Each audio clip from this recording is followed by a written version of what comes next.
He'll probably be here in a sec. Just, obviously quite busy. You know, because he's, Hey! Alright. Bradley. Alright, mate. How you going? Marcus, you. Woo. Dougie, you're reprobate. What is it? Alright, mate. We're all here. Oh, God. You been waiting long? Can I just... 45 minutes. No, I've still got me own. Those are shit. Oh. Should we start? Yeah. Okay. Oh, from the beginning? Yep. Oh, 1981. Oh, Adam and the Ants. Who could forget that? No, it's not Boy George. It's not I Love 1981. No? No, it's we're talking about The Office. Brilliant. That's an excellent. I wish it was I Love 1970. Space Offers, Swizzlers. What's all that about? Yeah, we're talking about The Office.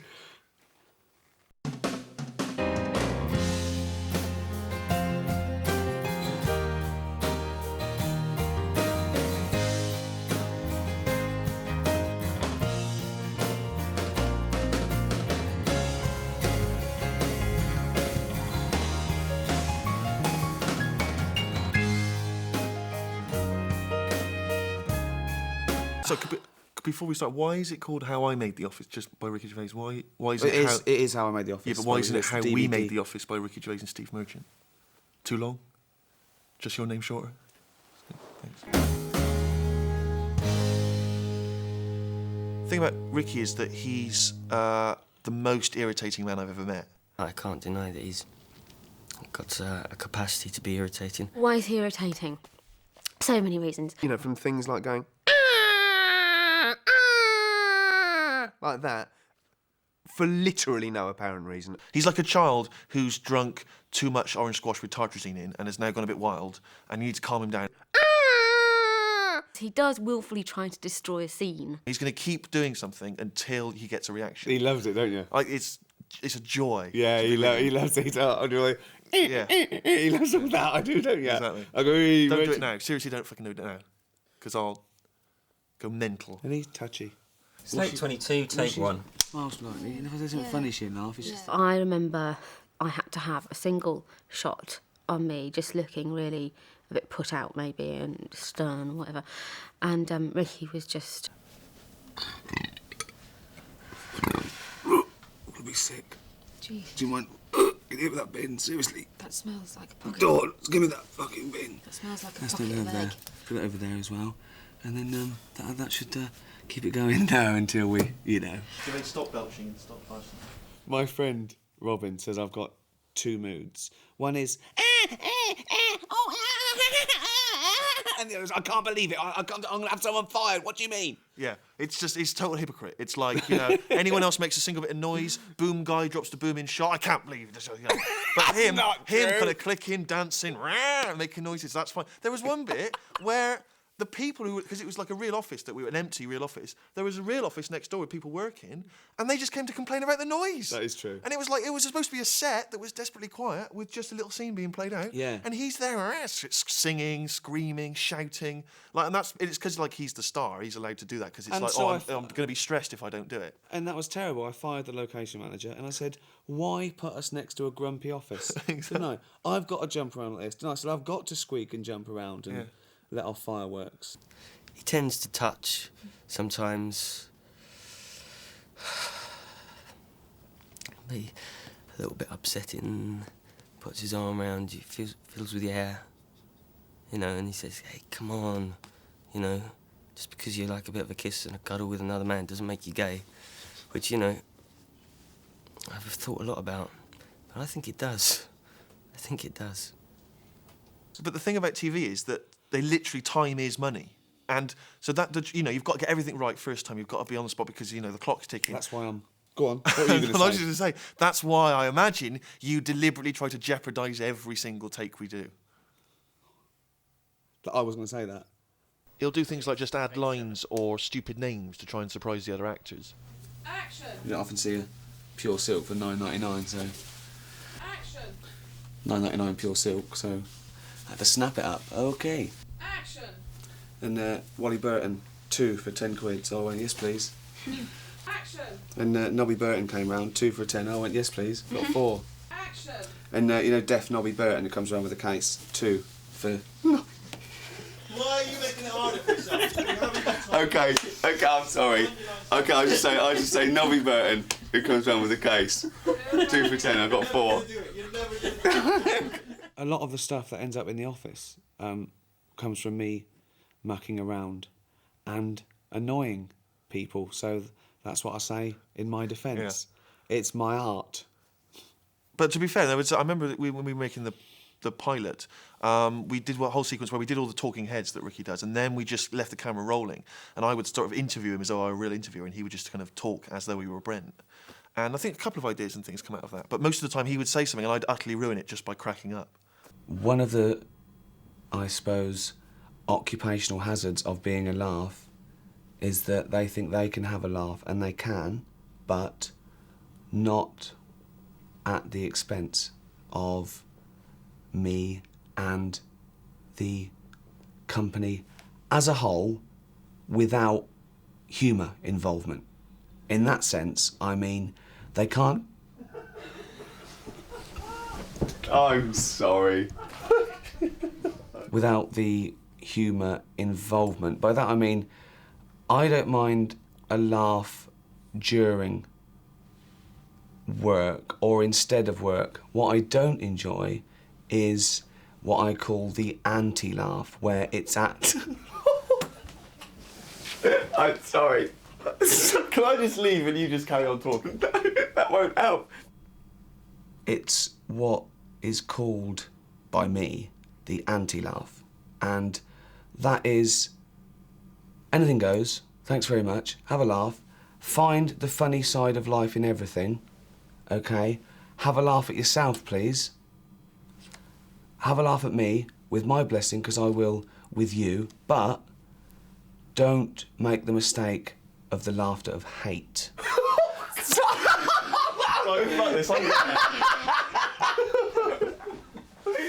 I first met Stephen.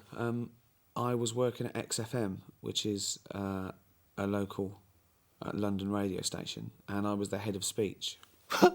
Well If you've done. heard him speak, that's ludicrous. I know. And the head of speech was like, he had to cover, like, he had to be involved with all the speech output, the news, the competitions. Do you know what I mean? He had to have a perfect grasp of communication. So I'd blagged the interview and got the job. Well paid, wasn't it? Very good. Good. But then, when it launched, I had to do stuff, which was That was the problem, wasn't it? annoying, and I knew nothing about it. So I went to him and said, look, the workload is mental. I need an assistant. And they went, sure, this guy knows what he's doing. And I met Steve, and I basically said, listen, I don't know what I'm doing here. I've got to do loads of stuff, filing and stuff. If you do all that, I'll let you get away with murder. And which left me free to do more important stuff. Like rolling around on your chair in the office. That was one of them. Yeah. Boating on Regent's Yeah, Park. golfing. Yeah. But then I joined the BBC and I was sort of training there, and I had to do a training day, like where they gave you a camera crew and you had to make a short film. And most people were doing like documentaries and things, but Rick had this kind of character that he used to sort of muck around and improvise in the office when we worked with him. It was just a thing called CD Boss, which was more an observation on sort of like a lecherous boss who was sort of smarmy, and I mean, it was David Brent. I don't give crappy jobs. If I give a good job to a good guy, and then after a period of time he comes to me and says, thank you for that job, David, I've done that, I want to move on, I want to better myself, then I can make that dream come true too, aka for you. We shot it with the office that Ricky used to work at in the University of London, and just used some actor mates of mine. Air conditioning, computerised, totally. So I think it's hermetically sealed, isn't it? It's just our text, I think. But I mean, it knows what temperature it is, what time of day it is, whether you're working or not. No, we couldn't do it. It's illegal. The reason we shot it like a documentary was time, Just because really, it was wasn't quicker. It was just a quicker way. We only had the camera crew for a day, so that was the quickest way to shoot everything. And then if time's against you and you just point the camera at the character and let them talk, you don't have to change the camera angle or anything. It's really simple, but you can get a sense of the character. So. And I really love the talking heads in the show because we shot like a documentary, we couldn't do things people wouldn't do in front of the camera. They can't shut the door and, you know, take a line of coke, or they can't blur out things they're thinking because it just isn't true. But ironically, when they're by themselves and they're just being filmed, they're a little bit more honest. People do let their guard down because it's flattering when a camera's, pointed at a normal person, they think, this is my chance, this is my platform. I can tell the world all my great philosophies on life. And, of course, they open their mouth and they blow it and they can't take it back. Like now. Exactly. People, they could come to me, they could go, David, sorry to bother you. You've been in the business 15 years. Can you give me a couple of words of advice? But they don't. That's the tragedy. There was points in it that were almost toward the surreal that we decided that we wouldn't have because we really just wanted a normal person. And there's just little bits and pieces that wouldn't sit well. I think there's a bit where you put some lipstick on or something.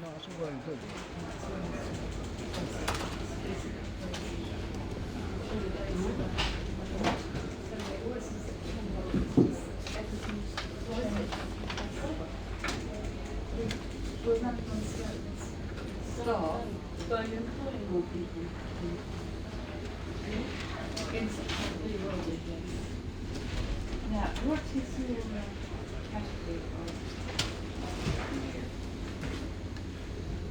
Right, so if I want to look at this, start your survey with your Right, so if you select one, so it's a small block, and you can go to the box.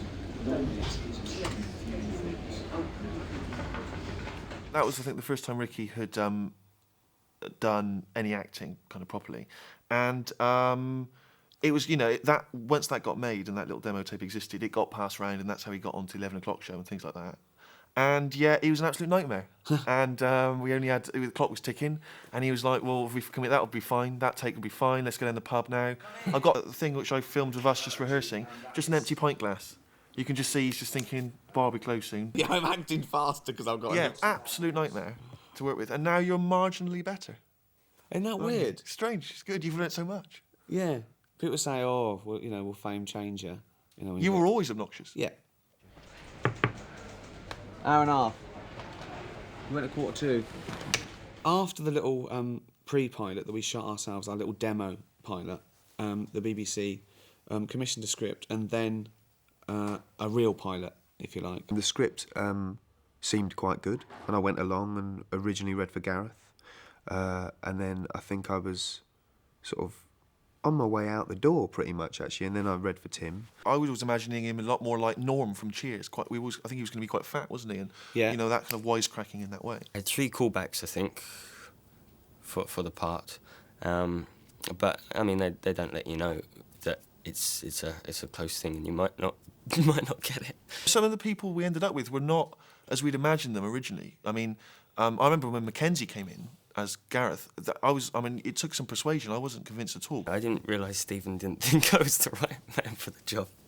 I'd imagined him as much bigger and much more kind of militaristic. Obviously the skinny, weedy guy won through in the end. But I can play Butch. But what was exciting about Mackenzie is that because he's got this, he looks very fragile and vulnerable, not like that we first imagined. We found that we could give him more and more ridiculous and horrendous lines, and you still didn't mind because of his, little bird-type face. I don't mean like a woman. I mean like a little baby bird, like a little fledgling pigeon who just hatched too early. And there's a sort of sweetness and vulnerability about Mackenzie. Vulnerability? Ah, yes. Language is your tool. Ah, we can cut. We can put a subtitle up. Vulnerability about Mackenzie, and that was nice. I don't give shitty jobs. When a good man comes to me and says, "Thank you, David, for the opportunity and the continued..." The official BBC pilot that we made is pretty much the same in terms of its plot as episode 1 of the real series. But there was some strands we cut out. There was a whole sequence where Dawn tells Tim a joke, which is that one, did you see that film last night, Gaylord Say No? No. That means you're a Gaylord. You see? It's a classic school playground joke. Oh, yeah. You just got it? Yeah. And so she tells him that, and then they sort of play that joke on the cleaning lady. Say it back to me. Did you see a film, Gays? No. Did you see that film last night? Gaylord Say No. You get it? Yeah. Let's go. Gareth, did you see a film last night, Gaylords? What? She was wondering if you saw that film last night, Gaylord Say No. No? That means you're a Gaylord. I'm not a Gaylord. What's a Gaylord? Oh, yeah.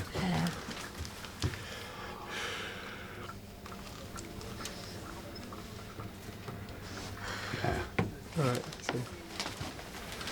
And then there was a whole different sequence about how Gareth finds out that there's going to be redundancies at Wernham Hogg, and he's really upset that he's, the last person to discover this information.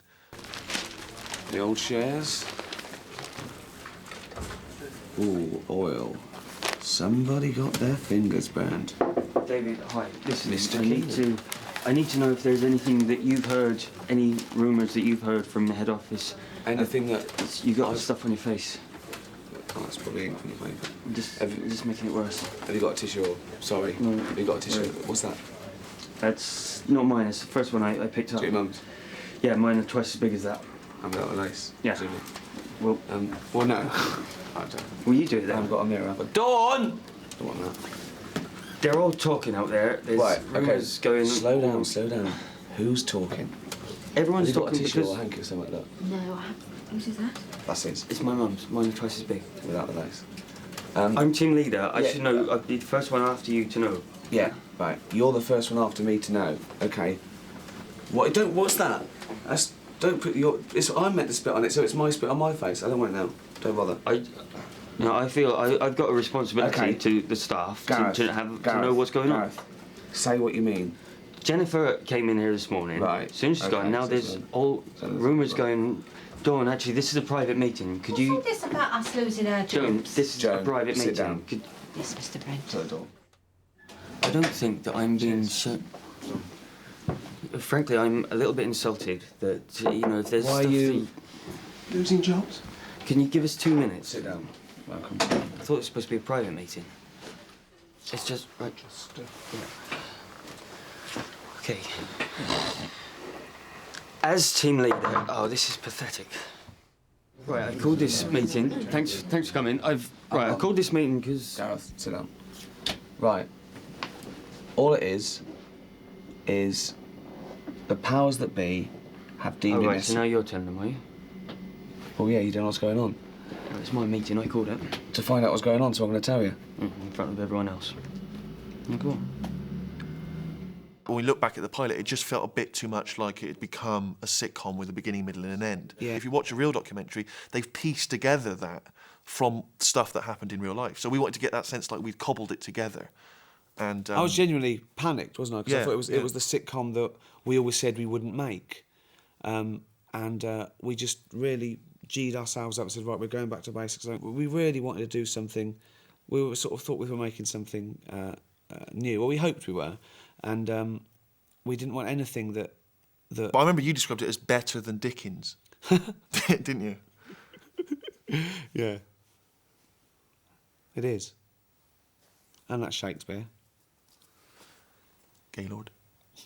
What's up? Hey, what's up? I love that. Why I think some of it looked quite real is because obviously I'm not an actor and I don't care about hitting my marks or where I should stand. And Steve would go, well, can you at least just, speak up a little bit? Face the right direction. Not really. Not really, no. I'll just do it this way. Well, you do think that everything you've guessed is probably the truth. Yeah. So if you guess it's something, you assume that's actually how it's done. I'm not a trained actor. This is amazing to find out. He's not. No, or a trained director. He's got nothing. No. His CV is empty. Yeah. I haven't got a CV. No. Never needed one. Yeah. He'll be on a single of him or a talking head, and he'll be more worried about the lighting. Learn the lines. You wrote them. Okay? I think the difference between our show maybe and other sitcoms which are set in office is that there always seem to be too full of incident. It's like there's people kind of doing one-liners and being zany and falling over and doing crazy stuff and getting into amusing scrapes, which is not what the experience of being in an office is like at all. It is just about kind of monotony, often if it's a job you don't enjoy, which is occasionally interspersed with, someone making a joke or something kind of. So we wanted lots of sort of sequences between the jokes, if you like, of just people working. And there's something lovely and kind of empty and boring and static about just someone sat typing at a computer. I mean, I know sort of drama or whatever is life with the boring bits taken out, but we left some of them in because they can be the funniest bits. And so, you know, we didn't top and tail scenes so cleanly. We liked the dwelling on, you know, a bad joke or, you know, a nothingness. Yeah, what's funny about a bad joke is the agony of that silence after a joke has gone flat. Have you heard, have you heard Michael Jackson's new song he's doing? No. He's teamed up with West Ham football team, apparently. Yeah. Doing On Forever Blowing Bubbles.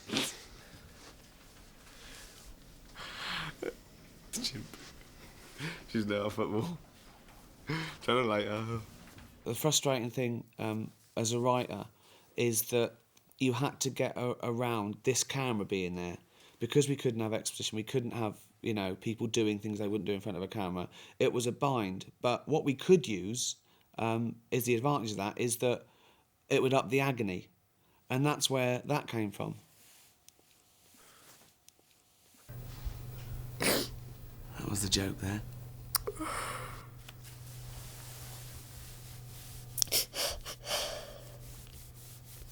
What you find as well, especially with the romantic plot, is it's like because the camera's filming them, they can't show their emotions for each other. They can't show their true feelings, you know, Tim and Dawn. So it means that it's almost like you've sort of some kind of Victorian seething kind of melodrama where, you know, suddenly just him touching her or her touching him, that's as much as a kiss. It means as much, you know. A kiss becomes a shag. So it becomes a kind of, you get that nice kind of electricity between them.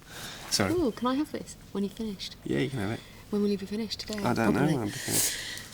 Oh, Maybe we could share it. I know that Ricky and Steve worked hard to get that right because it could have fallen on its face. It could have been embarrassing or just simply not worked. The first time I really got Tim and Dawn was after I saw the last episode on the reruns the other week, and for the first time I thought, I know why people have got really upset about that. And my mum rang me about 2 minutes later in tears. It's not just a farcical comedy. You know, there's poignant bits in it that people do care about. That when Gareth thinks that David Brent might be leaving, and he goes in and breaks down. Oh, that's it then, is it? The old team on the scrap heap. Poor old Gareth. You know, I am fond of Gareth. He's a wally. But yeah, I'm fond of him. Oh, this is stupid. Yeah, it is. This is stupid. It's so. Sorry, mate. What do you want? Laurel and Hardy was a constant reference point, which sort of came out in a little bit in Tim's looks to camera. I mean, not that they're completely Ollie-esque. I mean, I never went, you know. I was working last night, actually, on something, and I actually couldn't stop doing it. I think it might ruin my career. So by the time you people are seeing this, you really won't be seeing me again. Because everything I do now, I can't stop going like that. Which is a problem for any actor. The other people in the office at the desk, which weren't particularly main characters, but rather than getting extras or supporting artists, they were all proper actors. Hello, you're through to Keith. Ewan, who plays Big Keith, was just a real treat because he just came in and he was just sort of sat there typing away. Then you give him a few lines and you realise he's got this whole kind of character that he's created. It's just this kind of deadpan, you know. I mean, I don't know if that's what he's really like. Well, we still don't know whether that was his best naturalistic acting, and we just found it funny and he thought, well, I'll keep quiet, or whether he knew exactly what he was doing. I'd like to think he knew how funny it was, because it's great. Well, he's watching this. He won't mind me saying he's an oddity, man. He's a freak. I mean, I'm just saying, it's like if it was 100 years ago, he wouldn't be in telly, let's say. I mean, not only because it hadn't been invented yet. One of my favourite scenes is where, in episode 5, where he's just talking to Tim and they're in the smoker's room and it's a really tight shot and he eats a Scotch egg at the end. And it's a joyful scene and it's, you know, his performance of that is impeccable. What did you watch on telly last night? I didn't watch telly, I watched the video. I watched that Peak Practice. Yeah, I've never seen it. Bloody repeat. It's annoying, isn't it? Not for me, I hadn't seen it.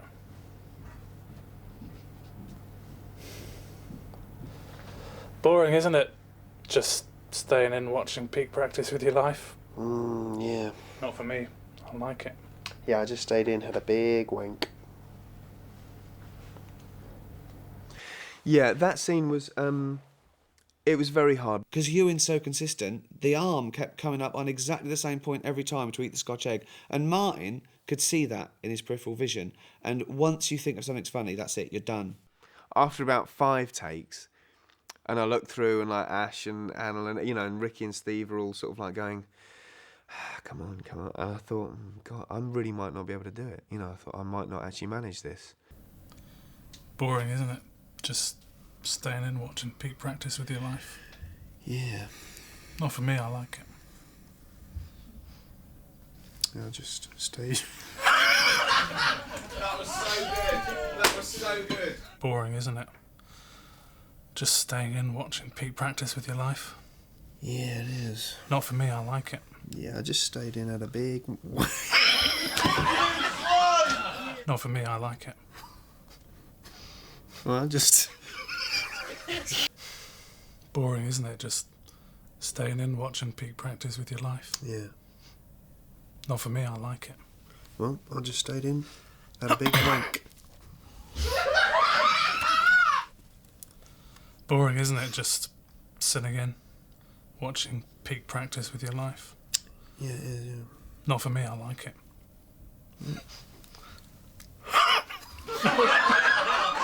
Ricky likes to remind me that it did take 13 takes. I would like to remind him that just kind of maybe walking down a corridor for him took about 40. You know what I mean? I knew he was going to go because he would suddenly go, and his face would just do that. What's the difference? A dwarf is someone who has disproportionately short arms and legs. I'm so sorry. We've been saying that word now for an hour, and suddenly it was funny. I couldn't take it. Suddenly, the word midget was remarkably funny. Right, here we go. And action. What's the difference? A dwarf is someone who has disproportionately short arms and legs. I don't know what I'm going to do. What's the difference? A dwarf is someone who has disproportionately short arms and legs. God almighty, I'm so sorry. And action. Oh God, okay, 1 minute. Sorry, Joe. Okay. And action. What's the difference? A dwarf is someone who has disproportionately short arms and legs. I've no idea how I'm going to do this. Wait a minute. Action. What's the difference?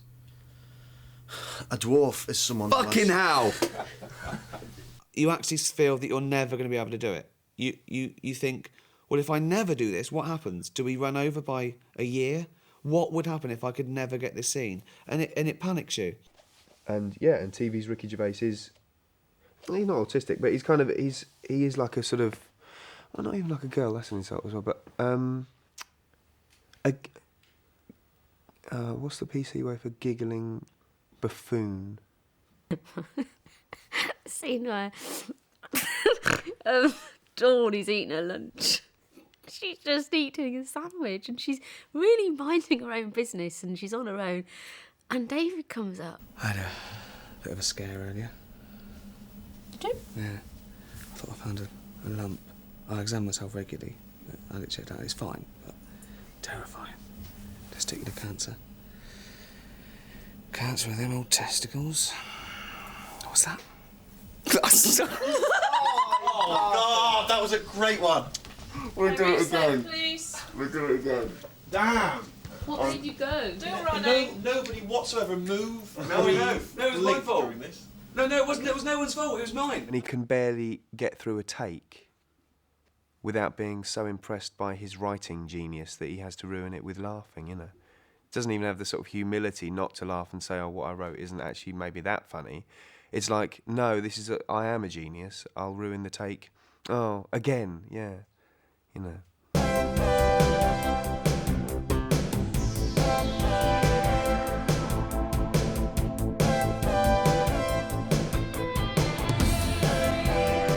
No, he's not based on any one person. He's sort of a Frankenstein of all those types, those bosses from How.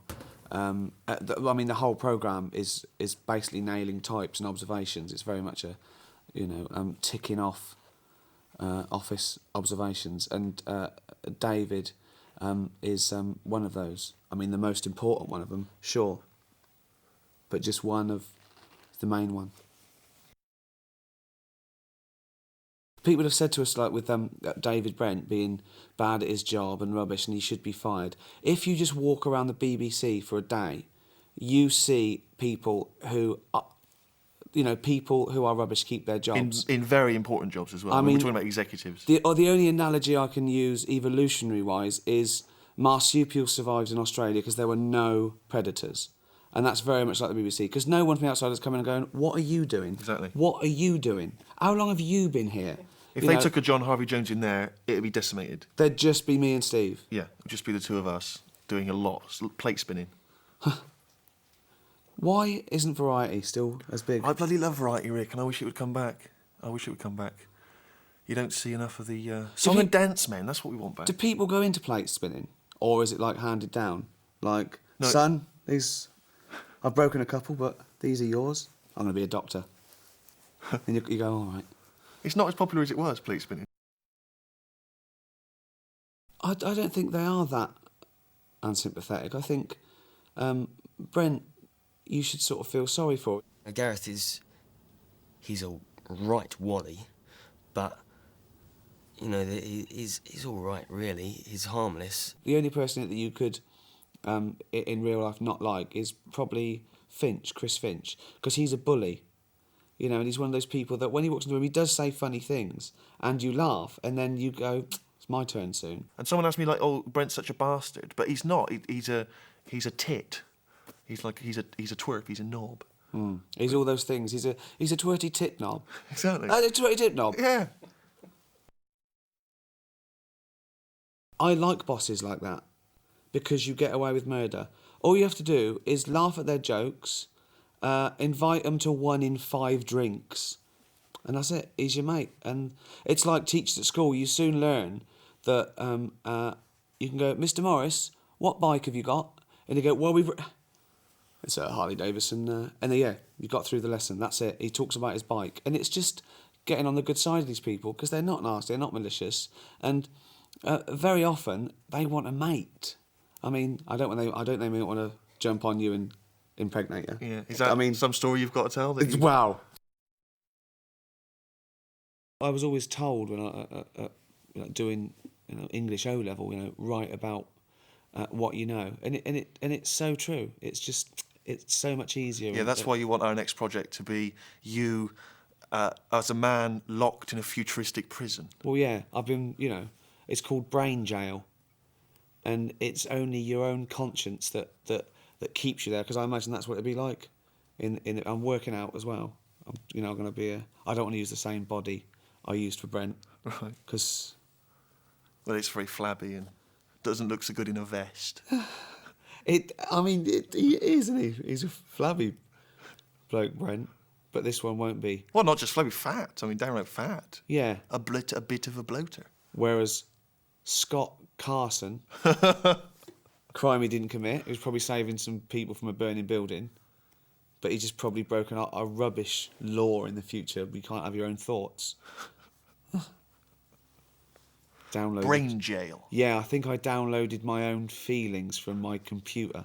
Yeah. Well, I just wish you could get back your dead wife's memories and bring her back to life cryogenically. Yeah, but the evil bloke in charge of it wasn't even voted in. He killed people to get there. Oh, not that dictator. Yeah, he's got it on a floppy disk. Zordon. Except it's not even a floppy disk by then. It's just a floppy dot. It's like a little dot, isn't it? That floats. He's as good as written. It's as good as Dickens.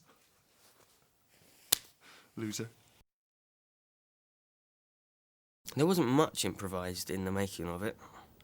Most of it is there on the script for us to, see. As a tribute to the writing, it's writing that sounds improvised, The script comes out of improvisation anyway, so as we're writing, we're sort of doing it, so we're very careful about the dialogue and the realism of that. So it seems more improvised than it is. But again, within that, there would be times that Ricky or Steve would come up to a couple of us, or various one of us, and say, we need a scene quickly about this or something, and we need one to get us a bridge to get us from that scene into this one. One of the times we had to do flirting, improvising, I thought, because I love my hair being played with, anyone will do really, and so I thought, oh, I'll incorporate that because he can't say no, we're on camera, and so basically he just had to play with my hair, which was really nice. Oh, bless. So I touched your head. Right. Carry on to my hair. And I'm going to do it a lot more in the next series. I might have a massage or something. I'd never thought of that. Great. Everyone knew the characters so well that it was just easy to come up with those little bits of ad-lib, like at the end of episode 2 where David's on the phone, apparently he's speaking to Chris Finch and firing him, and Jennifer presses the button and it's in fact a speaking clock. Pathetic. Is it? At the third stroke, the time I checked my watch. You know, I just thought that's the Gareth thing to do. Just checks his watch just to see that it is the right time. Just filming what's funny, just filming the comedy is all that you need to do. You don't need to get clever and tricksy and stuff. Just filming Ricky Gervais's fat, funny face is bloody hilarious. All right, 4 eyes. Well, don't have a go at me. Yeah, you goggle-eyed freak, so don't That's not fair because Yeah. I'm not even on. Not And even also, been on something when you before. say fat face, this is a condition, so... What condition? Greed. Right. So before you insult someone, find out what it may be medically cheese. Right. Suffering from cheddar. Yes, okay. Oh, no. Well, yesterday, in fact, on Tube, somebody said to me, "All right, Gareth, where's Ricky?" I'm like, well, what's that about? Why do I get called Gareth and he gets called by his real name? And I don't know where he is, but he's certainly not going to be on the Tube because he doesn't travel on the Tube anymore. When I first started filming the pilot episode, Ash, our producer, had said to me, because he knew that my dad was Jasper Carrott, and he said to me, "Oh, when did you change your name to Davis?" And I said, "At what point did you think Davis was the made-up name?" People have been asking for autographs, and they want me to write something funny, so I found myself writing "I Could Catch a Monkey." Love Mackenzie. Great. That'll be worth something. A lot of people who sort of look at these extra sort of footage in DVDs are nerds. Yeah, geeks, sure. Geeks and losers. Yeah, probably watching this on a sunny day. Yeah. Curtains drawn. Yeah, spotty fat git. So what we do for them is give them some sort of real behind-the-scenes nuggets, interesting stuff. Not to us. No. But to them. To them, interesting. Yeah. What's interesting? Your dad? Yeah, the guy that comes through the door in episode 6 and kind of just stares and looks at the camera, and then who also appears later in the party. He's my father, my real father. His name is Ron, and my mum's name is Elaine, and that's the name of Donna's parents. Daughter of my best friends, Ron and Elaine. Oh, the guy that Ricky's interviewing at the beginning of episode 1 is the guy he's firing at the end in episode 6. Yeah. Fascinating. Oh, you know, as you picked up on it, Gareth. Well, that's not his real name. His real name is Mackenzie Crook, and he's just an actor. Yeah. So, and you know that at the beginning, where I meet Ricky, and I pretend I haven't met him before. I have. I cast him as Oliver Chris. He's an actor. He's been in other stuff. Yeah. Sort of an illusion, isn't it? Yeah. And you know, because you're getting a bit confused because The Office obviously is not a real office. What's happened to it? Bankrupt. See, no one wants paper anymore. Go on. It's just it's fake, isn't it? It's just a make believe. It's like a set. What do they sell? Who? Not paper. Who? All the people that work there. They don't work there. They're actors. Oh, temping. Acting's a hard business. 90% of the time they'll probably be working in offices. Can we switch it off because I need a Scotch egg. Need a Scotch egg and needs to lie down. Can we get Ricky Gervais's hammock? Just bring that in. I'd love a hammock.